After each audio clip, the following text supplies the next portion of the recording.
V podstate je to 31. ročník, znova sme zaradení do najprestížnejšieho majstráku, a teda do šampionátu majstrovstiev Európy. Tomu samozrejme prináleží aj počet štartujúcich.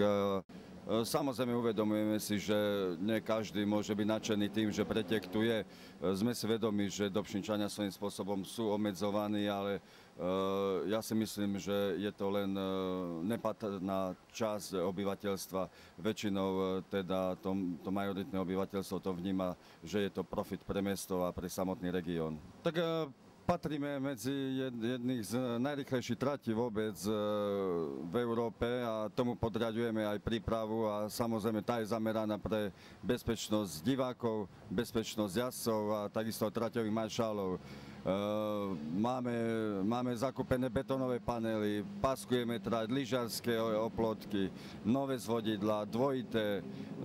To znamená, tých vecí je strašne veľa, na ktorých v priebehu toho roka pracujeme a pripravujeme.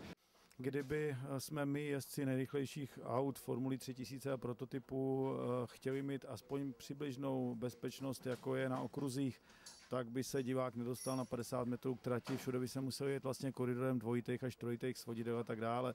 Víme, že to není možný a rozhodně patří tento závod i po stránce bezpečnosti do lepší poloviny závodu. Tak ja si myslím, že je to veľmi dobre zabezpečené, pretože tam, kde v minulých rokoch diváci zvykli stať veľmi nebezpečná zákruta práve cez cieľ a stále diváci boli vedľa z vodidel, no a teraz nikto tam nestojí, takže je to veľmi dobre zabezpečené. No proti minulým rokom je to citeľne bezpečnejšie. No, možno až prehnanie. Nie, vôbec nás to neobmedzuje. Pravda, že sa tešíme, tak je to trošku také obohatenie. Organizace u vás je úplně perfektní ve všem teda.